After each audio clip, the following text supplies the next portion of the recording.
Pido ayuda a mi Dios en este momento que me corresponde exhortar con la palabra, que lo haya preparado para sea de utilidad a mis hermanos, sobre todo cuando lo que se trata en esto es de crecer en el conocimiento y en el amor a nuestro Señor Jesucristo y al Padre Celestial que le envió a dar su vida por nosotros. El título del estudio de hoy lo he llamado Jesucristo, el ungido de Dios, y está inspirado un poco en lo que dice Lucas 4, verso 18. Vamos a hablar acerca de Jesucristo, el ungido de Dios. Así que en Lucas 4, del versículo 5 en adelante, muy conocido de nosotros, esta historia la hemos leído tantas veces, pero siempre arroja luz acerca de la comprensión de quién es nuestro Señor Jesucristo. Y dice, y le llevó el diablo a un alto monte, y le mostró en un momento de tiempo todos los reinos de la tierra, una visión de todos los reinos que había en la tierra. Y le dijo el diablo, a ti te daré toda esta potestad y la gloria de ellos, porque a mí me es dada y a quien quiero la doy. Yo quisiera que usted archivara en esa frase, en su cerebro, en su mente, que él dice, a mí me es entregada y a quien quiero la doy. Solamente que yo le agregaría algo, si Dios quiere, porque muchos son los que adoraban de distintas formas al maligno en la historia antigua, reyes, emperadores que eran ateos, eran perversos, que tenían guerra entre ellos y se iban destruyendo uno a otro, pero ninguno de ellos prevalecía. Así que esta respuesta de Satanás es con mentira, que a quien quiere la da, eso no es posible porque los reinos de la tierra, tal como Dios lo habló a Daniel, los tiempos que pasaron y los tiempos que estuvieron, se los reveló del Señor a Daniel. Así que Daniel sabía cuáles eran los tiempos de los reinos en este mundo. Pero dejando un poquito eso atrás, Jesús le responde, porque él le daría todos estos reinos si lo adoraba, en el verso 7. Pues si tú adoraras delante de mí, serán todos tuyos estos reinos. Le está ofreciendo un camino fácil para llegar a ser el Cristo, porque el Cristo también es rey de reyes y señor de señores, pero le está ofreciendo una vida rápida sin pasar por la cruz, adorándolo a él, al maligno. Esa es la solución siempre que está detrás de cada proposición del maligno, por si acaso. Verso 8 dice, y respondió Jesús, le dijo, vete de mí, Satanás, porque escrito está, a tu Señor Dios adorarás y a él solo servirás. Y le llevó a Jerusalén y le puso sobre las almenas del templo, entiende que el templo de Israel, el templo de Dios. Y le dijo, si eres hijo de Dios, échate acá abajo, porque escrito está, que a sus ángeles mandará de ti, que te guarden, en las manos te llevarán para que no dañes tu pie con piedra, o en piedra.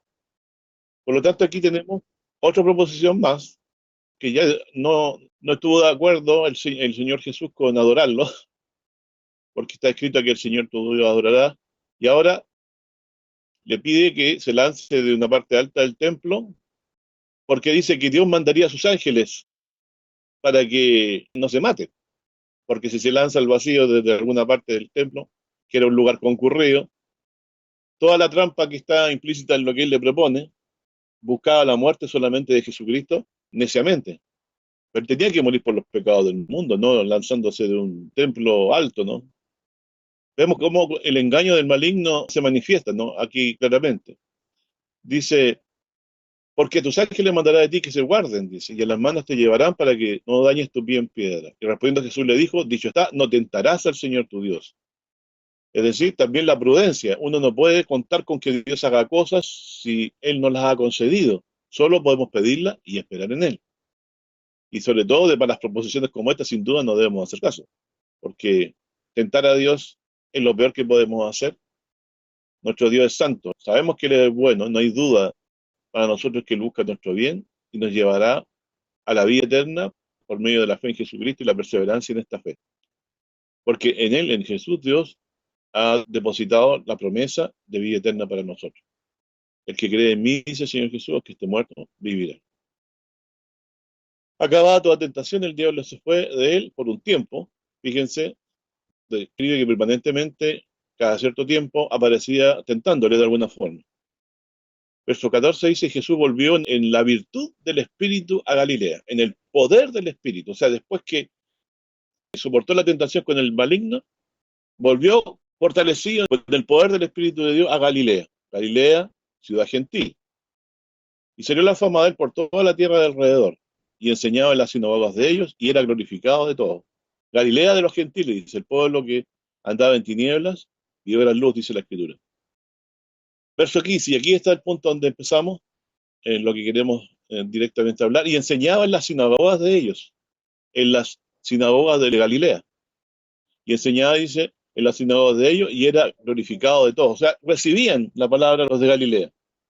Y ahora, un poquito más abajo, el plano quizás, vino a Nazaret donde había sido criado. Le vino en su corazón visitar la ciudad donde se crió, donde había sido criado, y entró conforme a la costumbre el día del sábado en la sinagoga y se levantó a leer. Y fuele dado el libro del profeta Isaías, y como abrió el libro, halló en lugar que estaba escrito, el Espíritu del Señor es sobre mí. El Espíritu Santo del Señor es sobre mí. Por cuanto me ha ungido. ¿Con qué lo ha ungido? Con Espíritu Santo. Para dar las buenas nuevas a los pobres. ¿Qué buena nueva trajo Jesucristo? Que el que creía en él, aunque esté muerto, iba a vivir para siempre. Esa es la buena nueva. Y primeramente con la certeza de que Él nos perdona los pecados a los que nos hemos arrepentido y nos hemos apartado. Entonces dice que creó en Nazaret, en esta sinagoga de Nazaret, donde se crió el Señor. Recuerden que Él estuvo en Belén también, pero después se crió en Nazaret. Pero ¿qué pasaba con los de Nazaret? ¿Eran tan receptivos como los que antes había visitado? Galilea de los gentiles, donde había predicado. No era receptivo, no lo recibieron de la forma como hicieron en Galilea. Y dice, entró en la sinagoga de Nazaret y conforme a la costumbre el día sábado la sinagoga se levantó a leer. Y fue le dado el libro del profeta Isaías, y como abrió el libro, halló el lugar donde está escrito, eso es Isaías 61, del 1 en adelante, vamos a tocarlo un poquito también, halló el lugar que está escrito, el Espíritu del Señor es sobre mí. Aquí es donde nosotros empezamos a entender quién es Jesucristo, más claramente, acababa de enfrentar una dura tentación con el maligno, que declara aquí de que él era el ungido de Dios que ellos tanto tiempo habían esperado. El Espíritu del Señor es sobre mí. ¿Por qué era sobre él? Por cuanto me ha ungido. ¿Con qué lo ungió? Con el Espíritu Santo más que cualquier persona que exista en la tierra. Por sobre cualquier persona que existe en la tierra que tenga el Espíritu de Dios, este es alguien que lo ha ungido de Dios. Todos nosotros también hemos sido de alguna forma por el Espíritu de Dios guiados a la verdad, también tenemos nuestra porción de ungimiento, pero este lo tenía en la plenitud. Nosotros somos ayudados unos de otros para aprender las cosas, por oramos a Dios. Jesús las sabía, sabía todas las cosas. No tenía necesidad de preguntarle a nadie.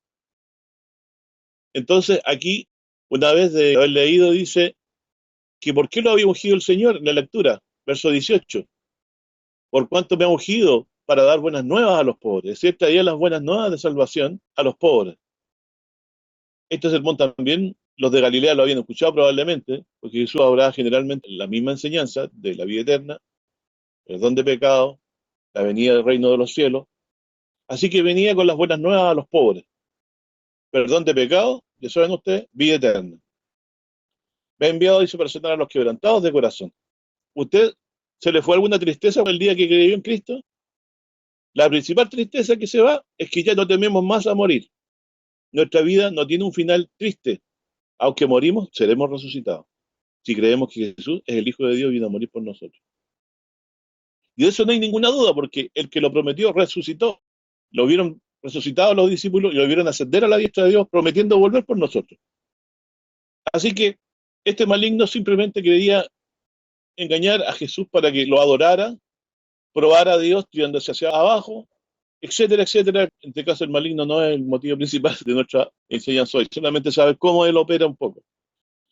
Y en el libro de Isaías, justo a Jesús le tocó leer en la sinagoga de Nazaret, ciudad donde fue criado.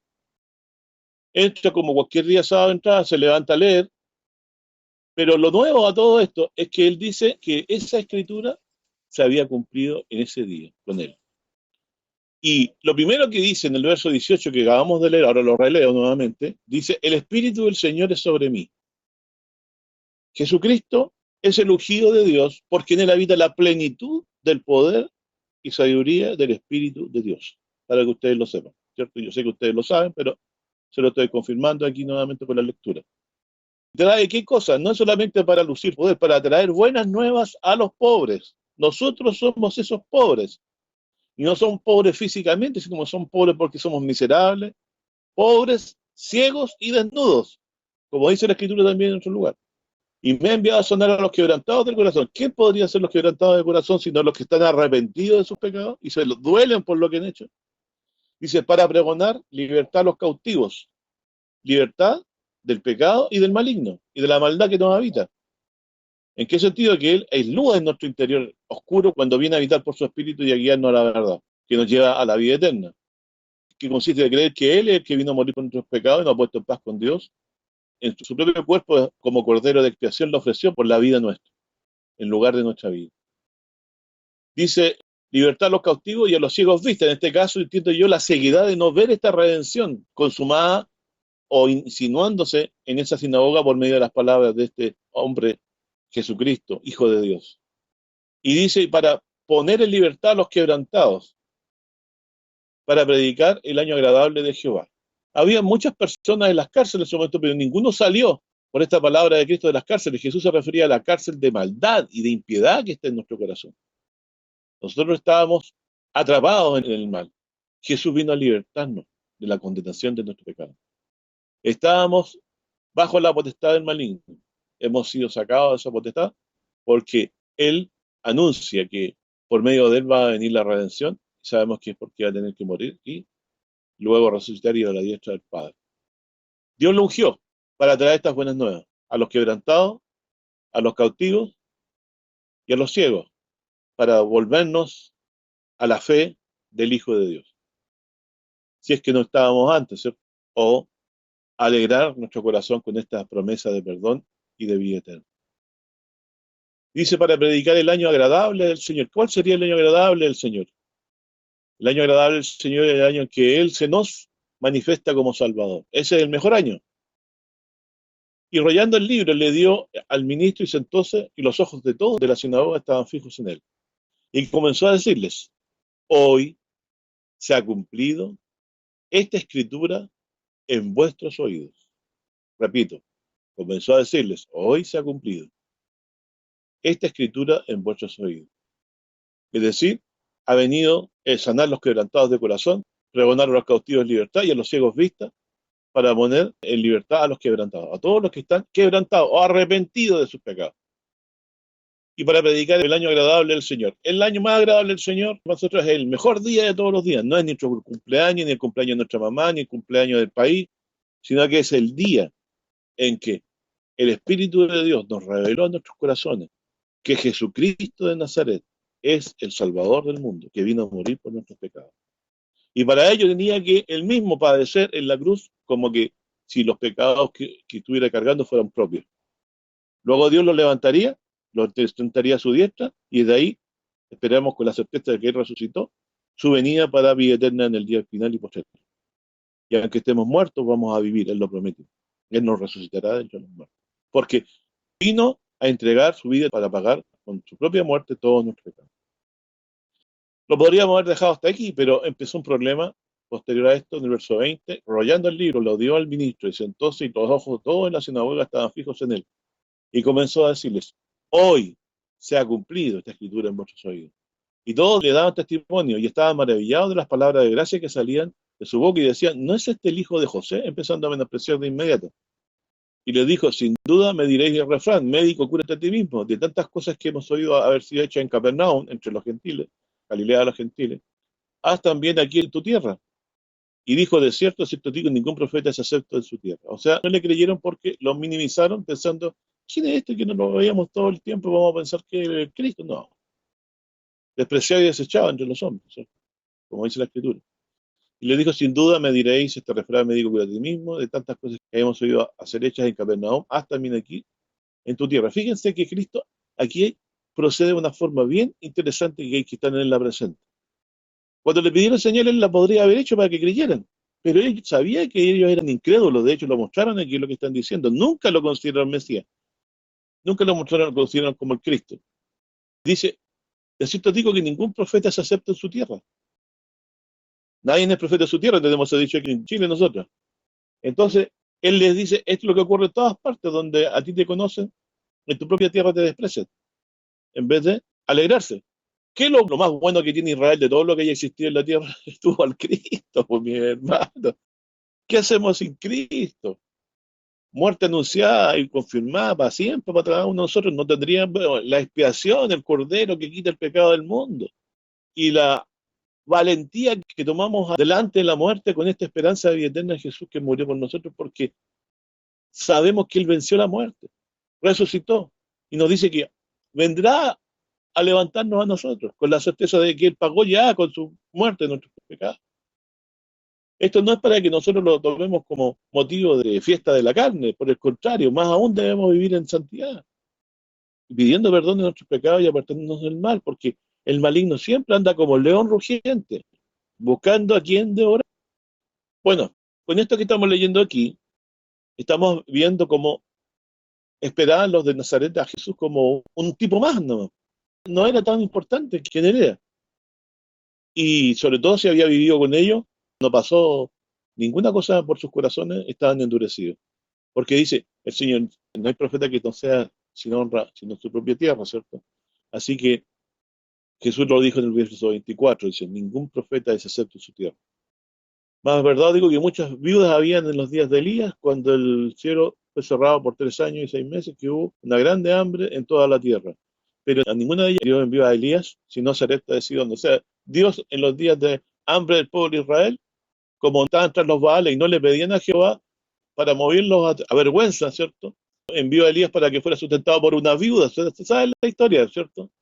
El Señor proveyó a la mujer esta viuda para que pudiera acoger al profeta. Y no le faltó el sustento. Así que en los días de que el pueblo estaba necesitado, Dios ayudó a una persona que no era del pueblo de Dios y con eso ayudó también a Elías. Ustedes tienen que recordar la historia, me imagino. Y también muchos leprosos había en los días del profeta Eliseo. Ninguno de ellos fue limpio, sino Naamán el sirio, o sea, tuvo fe, un gentil. Entonces, por eso es que Jesús también le predicaba a los gentiles. Él sabía que ellos eran parte del pueblo y Dios le concedía fe. Pero el mismo Israel, veíamos la ceguedad del pueblo, de que viendo tantas señales no creían en él. Y si eran más receptivos los gentiles que su propio pueblo. Los suyos no le recibieron, como dice la Escritura. Bueno, de lo que estamos leyendo aquí, entonces vemos claramente que el Espíritu del Señor, y aquí donde tenemos que entrar en materia, en Lucas 4, verso 14 al 30, dice, el Espíritu del Señor es sobre mí. Está declarando que el Espíritu de Dios ha habitado en él. Característica de lo que significa Mesías. Mesías o Masiaj, como se produce, significa el ungido. Y aquí el ungimiento es por medio de la plenitud del Espíritu de Dios en el caso de Jesucristo nuestro Señor. Tener la plenitud del Espíritu Santo es tener toda potestad, en todas partes, en el cielo, en la tierra. Y el otro significado que tiene es en griego, porque Masiaj es en hebreo, significa ungido, salvador, libertador, y en griego se pronuncia Christus, en griego significa Cristo, que es el ungido. Y aquí nuevamente hace mención a lo que Jesús dice, que el Espíritu del Señor fue sobre él.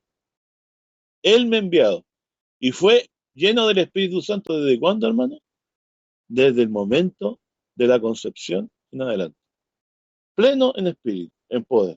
Entonces, ¿quién es el Mesías? Es el ungido de Dios en idioma hebreo primero y luego Christus, ungido, en griego, que fue una de las lenguas entre las cuales también los países invasores también dejaron como remanente en Israel. Entonces la plenitud del Espíritu la tenía Jesús y el nombre que él tenía era en relación a su potestad. Si tenía el Espíritu de Dios, siendo hijo de Dios, lo tenía en la totalidad.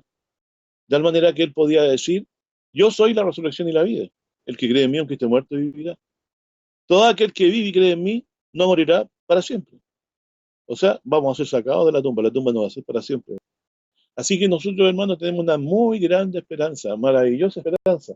Estamos creyendo en el nombre, no solamente, sino que quién es en la plenitud, el creador de todas las cosas, o aquel por quien Dios creó todas las cosas, aquel que les daba toda potestad en el cielo y en la tierra, así que podíamos dormir tranquilos, me imagino, ¿no?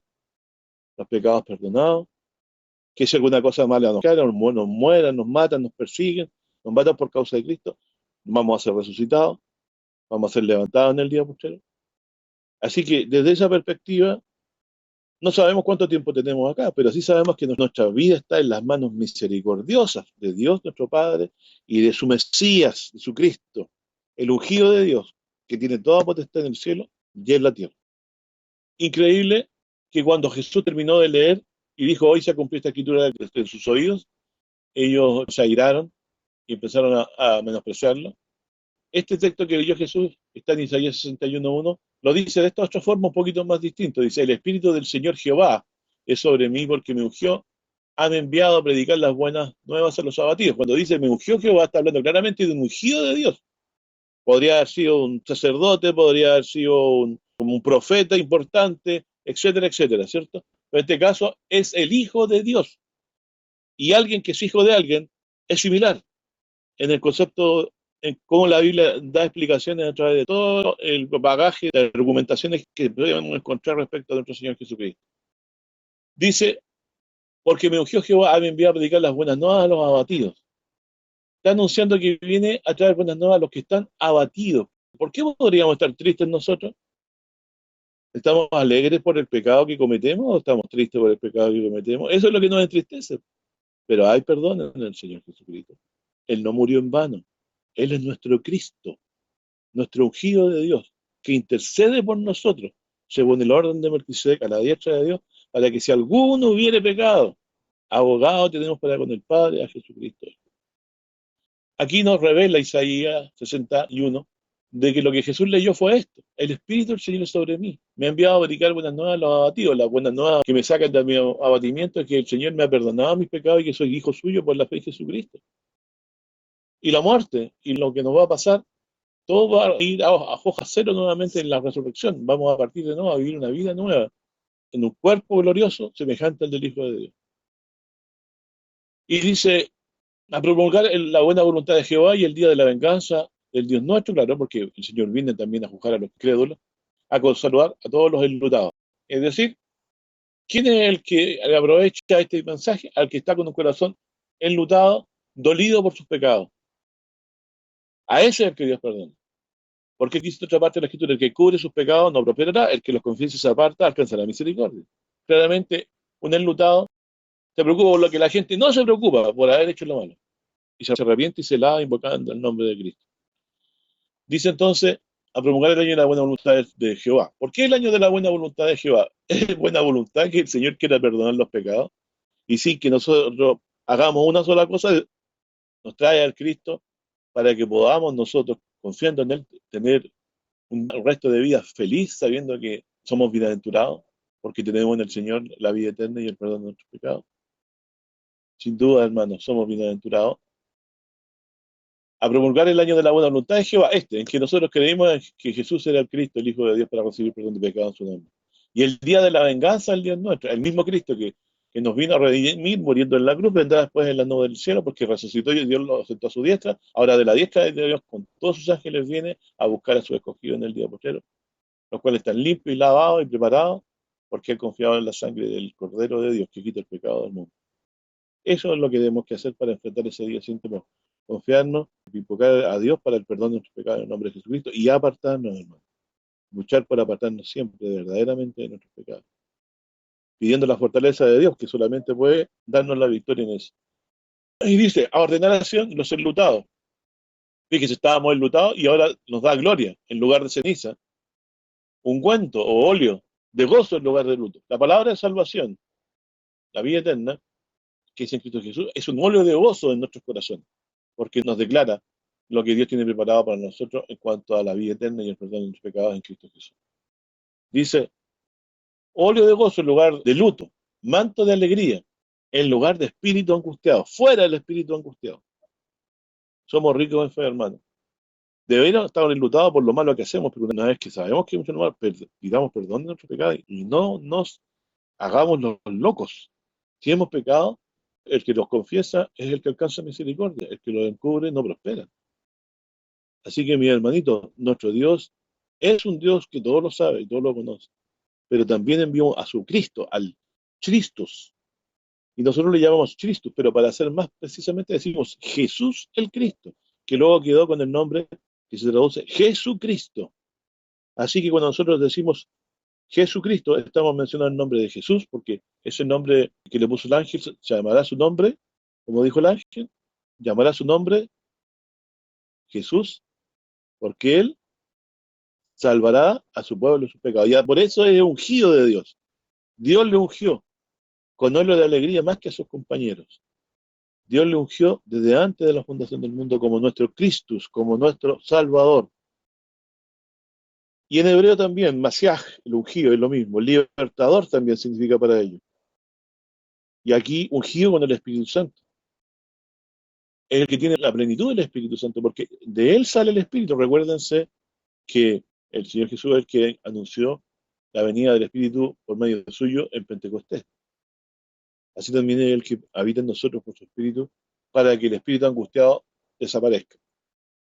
Entonces, hermano, sabiendo ya que nuestro Señor Jesús se declaró a sí mismo que era el ungido en Nazaret, en la sinagoga, leyó esta parte, 61, el Espíritu de Jehová es sobre mí.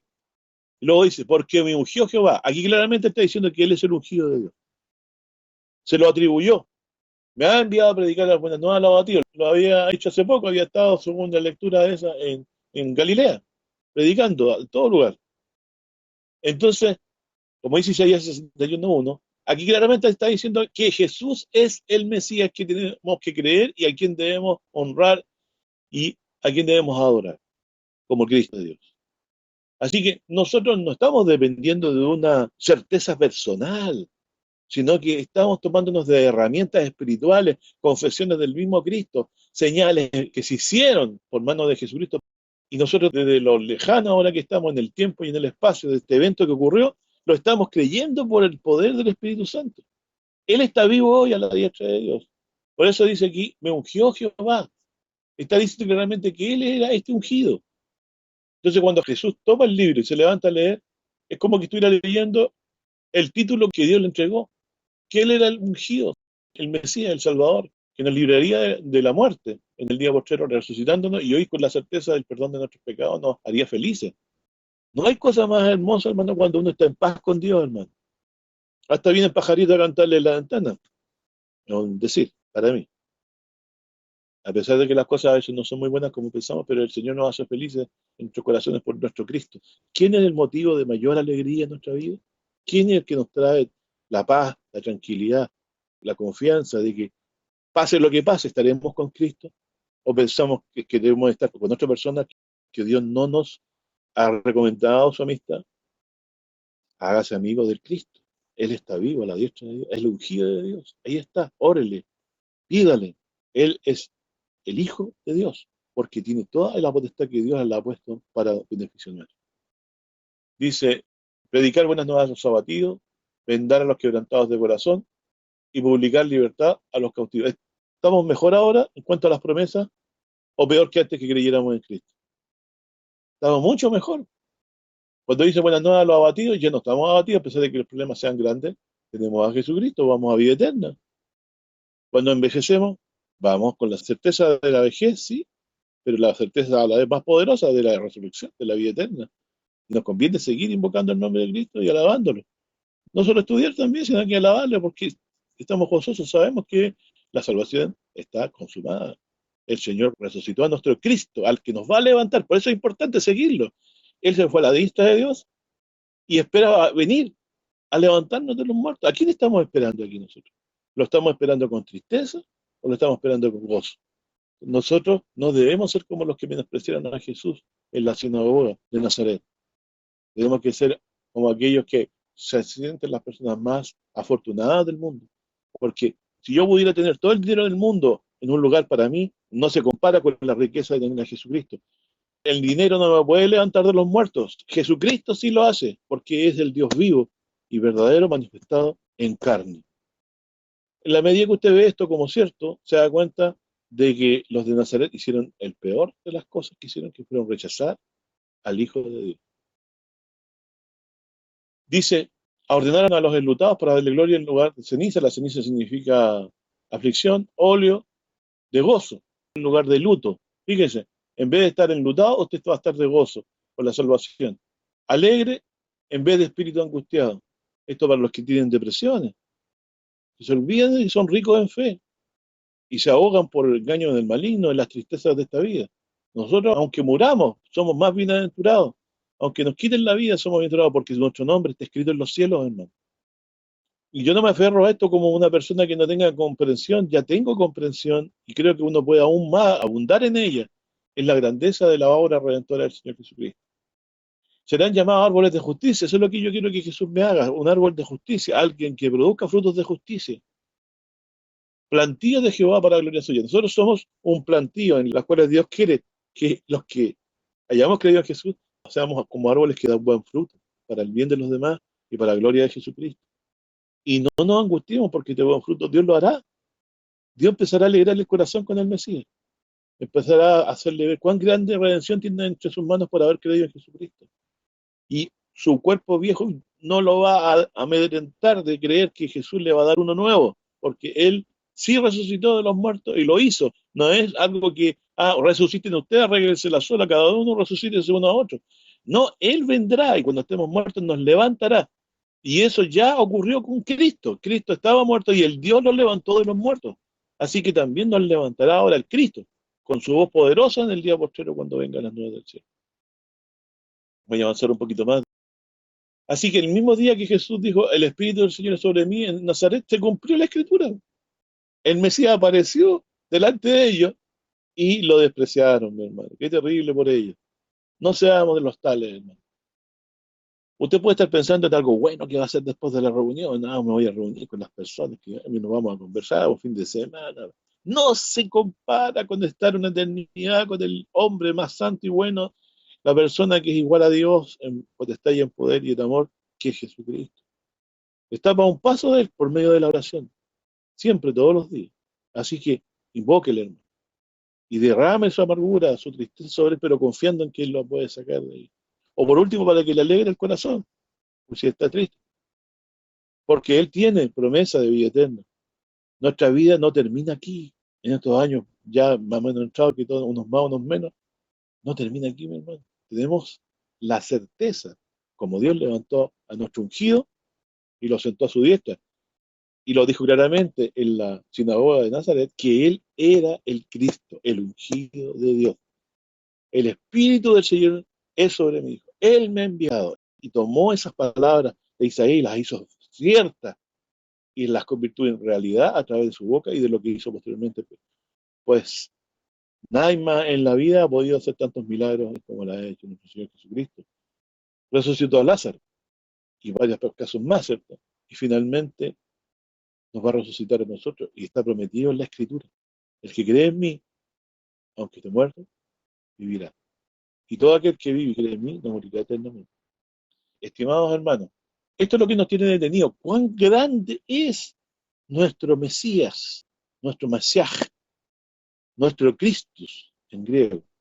¿Cuán grande es que tiene tal vida en sí mismo, vida eterna, que nos promete tener esta misma bendición con Él para siempre, vivir con Él para siempre?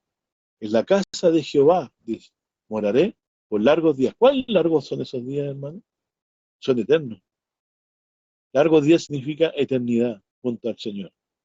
Así que las tristezas y las aflicciones de la vida diaria no nos vayan quitando al Christus de la salvación, al que se le reveló a los discípulos, se reveló en la sinagoga.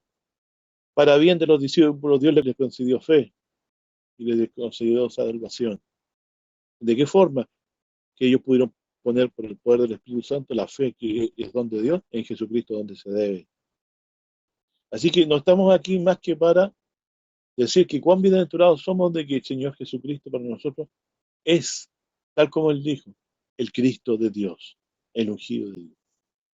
Y que Él mismo vendrá, el mismo Señor vendrá y Él nos salvará. En Mateo 4:23 dice, y rodeó Jesús toda Galilea, enseñando en las sinagogas de ellos, Galilea de los gentiles, como les decía, predicando el evangelio del reino y sanando a toda enfermedad y toda dolencia en el pueblo. Y eso lo dice en Mateo 4:23 y Mateo 9:35, dice, y rodeaba a Jesús por todas las ciudades y las aldeas, enseñando en las sinagogas de ellos. y predicando, dice, el evangelio del reino, y sanando toda enfermedad y todo achaque en el pueblo. Eso hacía nuestro Señor Jesucristo en los días de su carne. Voy a leer en Lucas 9:18 en adelante. Y aconteció que estando él solo orando, estaban con él los discípulos y le preguntó diciendo, ¿quién dice la gente que soy? Y ellos respondieron, Juan Bautista. Otros decían, es Elías. No podía ser Elías porque Elías se lo había llevado el Señor en un carro de fuego. Y después apareció la transfiguración, ¿se recuerdan? Está vivo Elías, por la gracia de Dios y por su poder.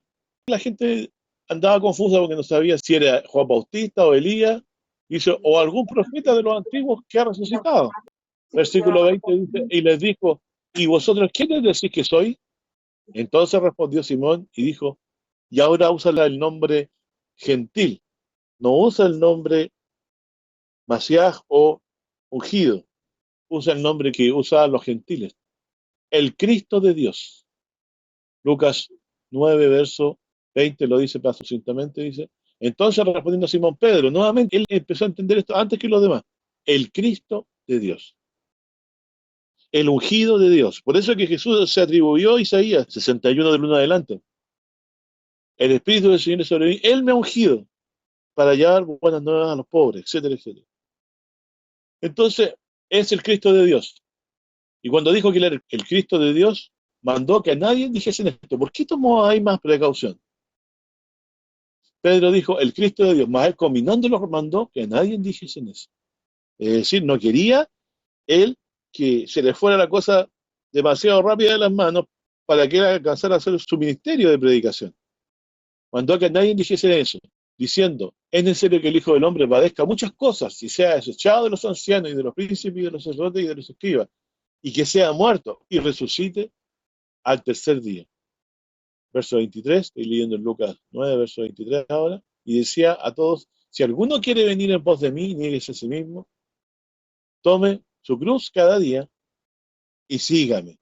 Porque cualquiera que quisiere salvar su vida la perderá, y cualquiera que perdiere su vida por causa de mí la salvará.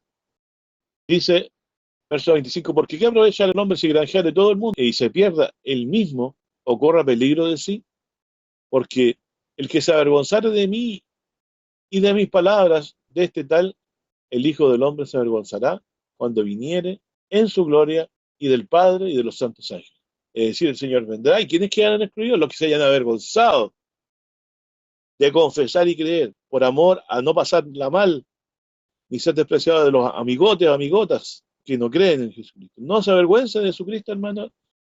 Verso 23 dice, y decía a todos, si alguno quiere venir después de mí, nieguese a sí mismo y tome su cruz cada día y siga. O sea, tenemos que aceptar padecer en forma similar, porque si a Cristo lo afligieron en cruz, a nosotros también nos puede corresponder, hermano, así que llegar a cosas tan terribles como esas pueden pasar todavía, pero nosotros ya estamos vacunados contra ese temor, porque que nos vamos a morir todos, naturalmente todos estamos condenados a morir, y son pocos los que tienen certeza de que van a vivir para siempre, como nosotros que creemos en la promesa de Jesucristo, teniendo como antecedente que Él resucitó y fue visto luego vivo por sus discípulos, los cuales son nuestros testigos y motivos de confianza junto con todo el testimonio que da la Escritura.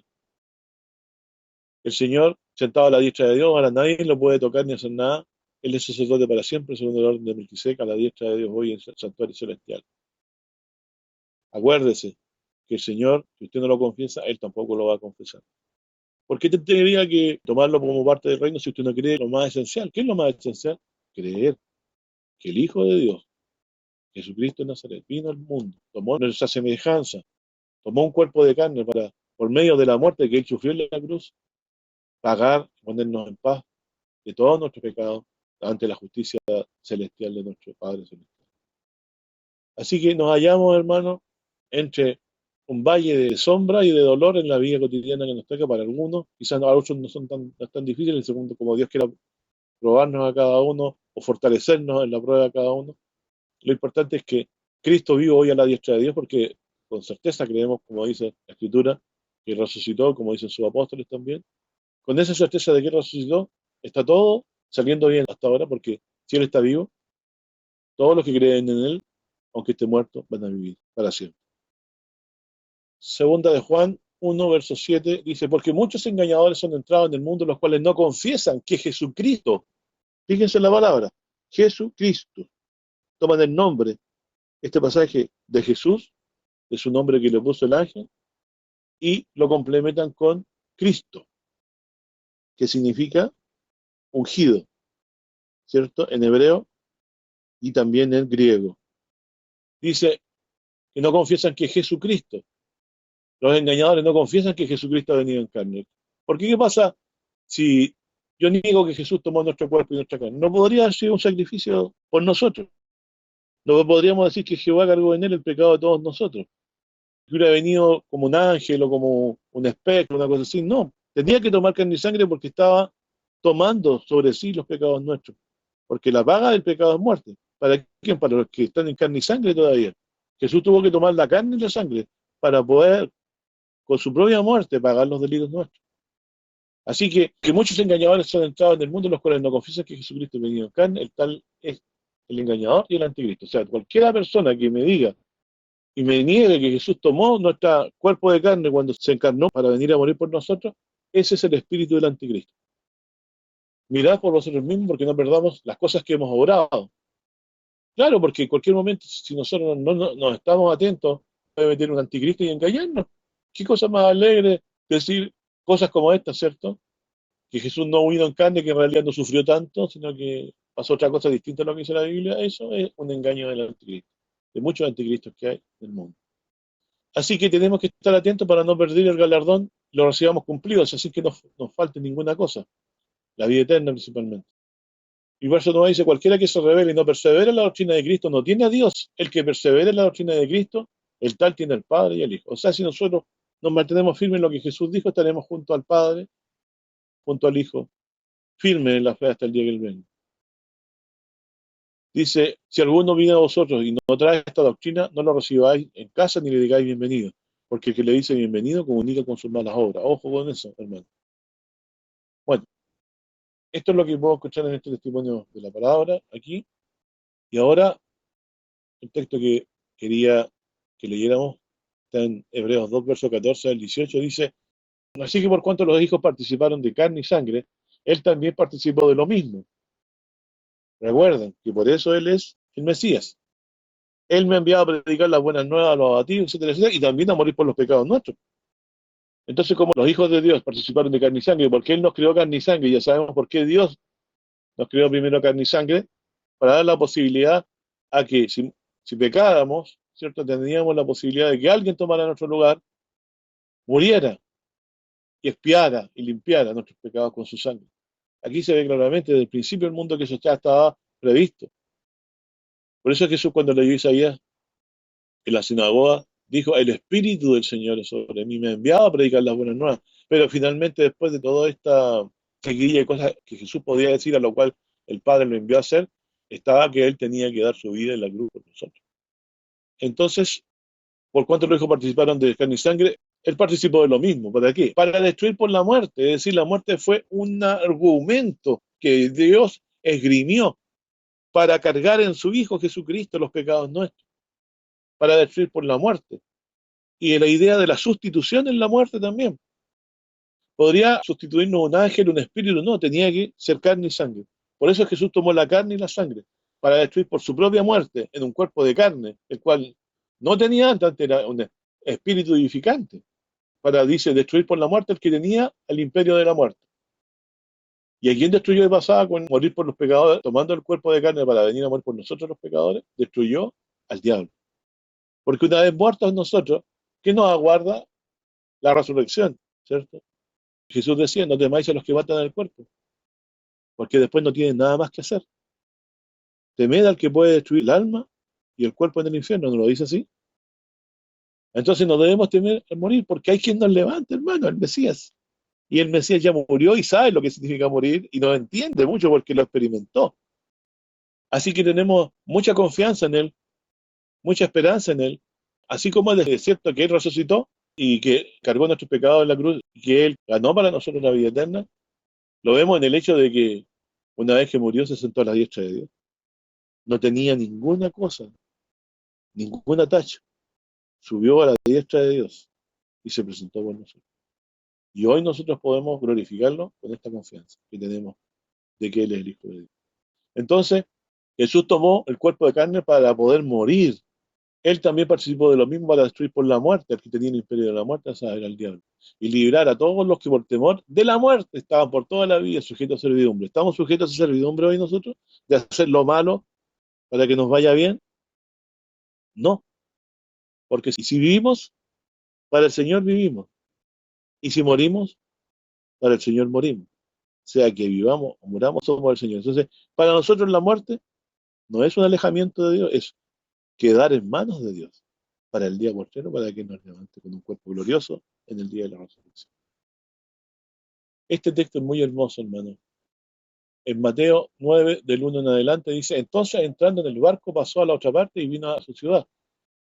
Y aquí le trajeron un paralítico, echado en una cama, y viendo Jesús la fe de ellos, porque lo trajeron con fe, fíjese, no la fe del que estaba ahí, sino que la fe de ellos, dice, dijo al paralítico, quizás también, haya incluido al paralítico también, pero la impresión como que vio la fe de los que traían la cama con el paralítico, ellos estaban haciendo el mayor esfuerzo, el paralítico era llevado, dice, y le dijo el Señor al paralítico, confía, hijo, antes de sanarlo lo dijo, mírenlo cómo lo hacía el Señor, confía, tus pecados te son perdonados.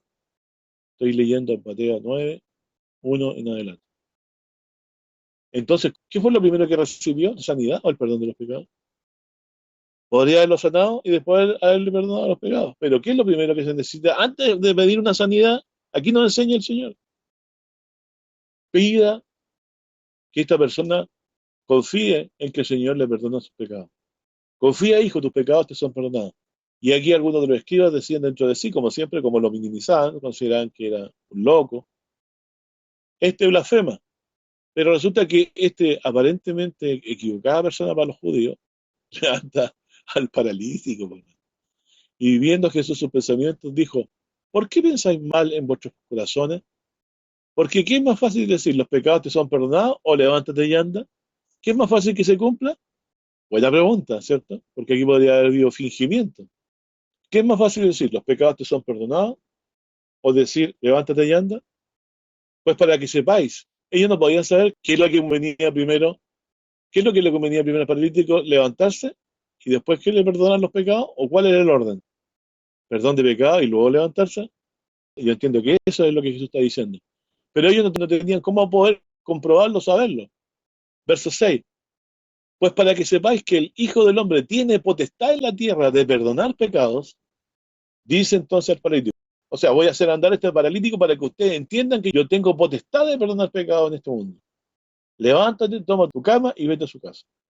Porque si hubiera sido primero sanarlo, no habría habido problema. Porque habría tomado su cama y se habría ido. Pero el Señor dice primero que perdonar los pecados para recibir la sanidad. Así que, mi hermano, sigamos esa secuela de pensamiento que tiene el Señor Cristo y nos la revela aquí, también nos sirve. Entonces aquí dice, pues para que sepáis que el Hijo del Hombre tiene potestad en la tierra de perdonar pecados, dice entonces al paralítico, levántate, toma tu cama, vete a tu casa, y dice, y entonces él se levantó y se fue a su casa. Es decir, Jesús sanó a este hombre para que le dijera el grado que tenía, no solo la potestad de sanar, sino que también de perdonar pecados. Así que también lo mismo debemos proceder nosotros, confiando en que Él puede perdonar los pecados y también, en segundo lugar, la sanidad que Él puede hacer, porque toda potestad tiene sobre todas las cosas. Verso 8. Y la gente viéndolo se maravillaron y glorificaron a Dios que había dado tal potestad a los hombres.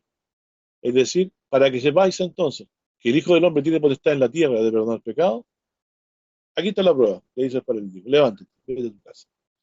Pues bien, hermano, Jesús no era solo palabra, era palabra que se realizaban. Él es el verbo de Dios, el que obra todas las cosas que Dios hace, y obra con Él juntamente, como dice la Escritura. Y ahora relaciona eso mismo en San Juan 5:21, dice, porque como el Padre levanta a los muertos y le da vida, así también el Hijo a los que quiere da vida. Porque el Padre nadie juzga, mas todo el juicio dio al Hijo. O sea, Jesús a los que quiere da vida, el juicio está en sus manos, para que todos honren al Hijo como honran al Padre. O sea, yo no puedo pensar, ahora viendo cómo lo estamos leyendo, lo que acabamos de leer, que Jesucristo es inferior al Padre. No es inferior al Padre, pero sí sujeto al Padre. Por eso es Hijo. Lo que Él agrada hago siempre, dice. Dice, porque el Padre a nadie juzga, mas todo el juicio dio al Hijo. Usted sabe que Él vendrá en el del cielo Y hará juicio en ese día, ¿cómo? Levantando los muertos a los que creen, transformando a los que estén vivos para llevarlos a su gloria, para los otros les espera llama de fuego. Dice, para que todos honren al Hijo como honran al Padre. El que no honra al Hijo, no honra al Padre que le envió. ¿Cómo puedo honrar yo a Cristo cada vez más? No puedo al Padre Celestial desconocerle ninguna cosa, así como tampoco puedo desconocerle ninguna obra imposible de hacer, que solo Dios puede hacer, que no la pueda hacer el Hijo. Para que todos honren al Hijo como honran al Padre. ¿Por qué? Porque el Padre le concedió levantar a los muertos, hermano, en el día posterior, y a los que quiere. Verso 21. Porque el Padre levanta a los muertos y le da vida, así también el Hijo a los que quiere da vida. El Padre nadie juzga, más todo el juicio dio al Hijo. El Hijo a los que quiere da vida, todo el juicio el Padre ha dado al Hijo. ¿Para qué? No se equivoquen. No es inferior al Padre en poder y en potestad. Para que todos honren al Hijo como honren al Padre. ¿Creó todas las cosas por Cristo? ¿Lo creen ustedes eso? En el mundo estaba, y el mundo fue hecho por él, y el mundo no le conoce. ¿Quién va a resucitar a los muertos en el día posterior? Jesucristo. Entonces, ¿qué creemos entonces si él que resucita a los muertos y nos creó? También hará el juicio final. ¿Por qué hace todas estas cosas y se las da al Hijo? Como dice en San Juan 5, verso 23. Se las dice para que todos honren al Hijo como honran al Padre que nos envió. O sea, que veamos al Hijo no inferior en potestad en ninguna cosa, sino que con toda la potestad del Padre, obrando en obediencia al Padre Celestial. Y ellos obrando también, el Padre y el Hijo, y además el Espíritu Santo, juntamente, en favor nuestro, conforme a sus propósitos. En Mateo 1:16 hay un dato muy hermoso, dice, y Jacob engendró a José, marido de María, de la cual nació Jesús, el cual es llamado el Cristo, o el Christus. Y en Mateo 16:16 dice, y respondiendo Simón Pedro, dijo, tú eres el Cristo, el Hijo del Dios viviente. Y en Mateo 16:20 dice, entonces mandó a sus discípulos que a nadie dijesen que él era Jesús, el Cristo. O sea, lo quiso mantener y que la gente se fuera dando cuenta a través de las señales, conforme a los tiempos que Dios establecía, para que él revelara la verdad de que él era el Hijo de Dios. En Mateo 23:8, para poner orden dentro de la iglesia, dejó este pasaje, dice, mas vosotros no queráis ser llamados rabí, porque uno es vuestro maestro, el Cristo. ¿Quién es nuestro único maestro, hermano? Nuestro rabí, el único rabí al que creemos y obedecemos es al Hijo de Dios. Y todos vosotros que somos hermanos. ¿Qué quiere decir que somos hermanos? Que ninguno se considera superior a otro o mayor a que otro. El que es mayor entre nosotros es el Señor Jesucristo. Él es nuestro Cristo, el ungido de Dios, quien se ha comunicado con el Padre y sabe todas las cosas del Padre y nos las transmite a nosotros, como hemos visto hasta ahora que lo ha hecho. Así que no podemos poner ninguna autoridad entre ellos y nosotros. Ni pastor, ni obispo, ni papa, ni ninguna cosa que se quiera creer a alguien. Nadie está por sobre la autoridad del Hijo porque es como la del Padre. El que honra al Hijo, honra al Padre que le envió. Y estoy leyendo en Mateo 16, verso 15 en adelante, dice, y él dice, ¿y vosotros quién decís que soy? Y respondió Simón Pedro y dijo, tú eres el Cristo, el Hijo del Dios viviente. El Hijo del Dios viviente, no era cualquier hijo, era un hijo que era hijo eternamente. Porque si Dios es viviente, el Hijo también es viviente, vive por los siglos de los siglos. Entonces respondiendo Jesús le dijo, bienaventurado eres Simón hijo de Jonás, porque no te lo reveló carne ni sangre, mas mi Padre que está en los cielos. Entonces, mi hermano, qué maravilloso que esta revelación de creer que Jesús es el Cristo es lo más trascendente de todo lo que nos va a ocurrir en la vida, llegar a conocer a Jesús como el Hijo de Dios, el Hijo del Dios viviente. Y esto nos lo revela.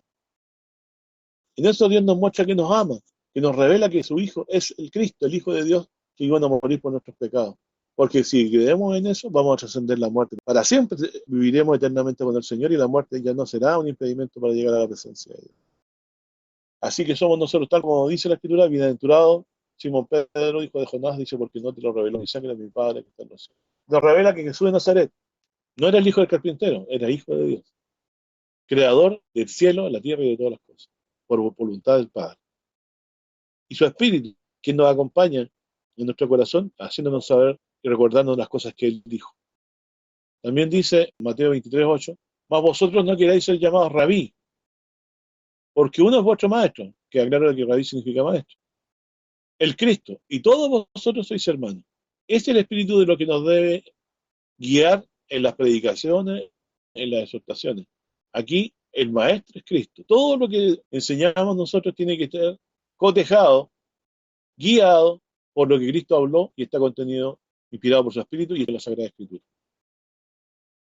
Así que todos nosotros somos hermanos. ¿Y qué diferencia hay entre los hermanos? Tenemos un hermano mayor, por decirlo así, al Cristo. Porque Él es primogénito entre muchos hermanos. Nosotros somos muchos hermanos. ¿Se recuerdan de ese pasaje, cierto? Así que estamos en muy buenas manos, hermanos. La muerte ya no debe ser para nosotros nada que no conozcamos. Sabemos lo que le ocurrió a Cristo.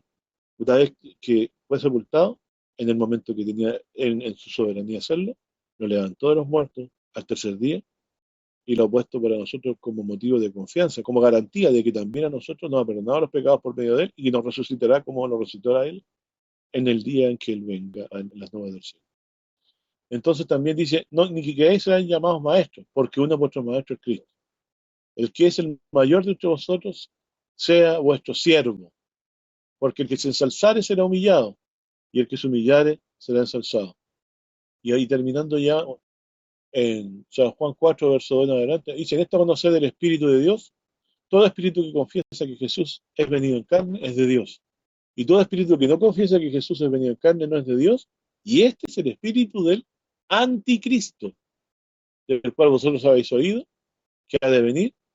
Es un espíritu, puede ser un espíritu, una enseñanza profética, o puede ser un profeta, un falso profeta, el cual vosotros habéis oído que ha de venir y ahora ya está en el mundo. O sea, el anticristo se había oído que había de venir y ahora ya estaba en el tiempo de hoy.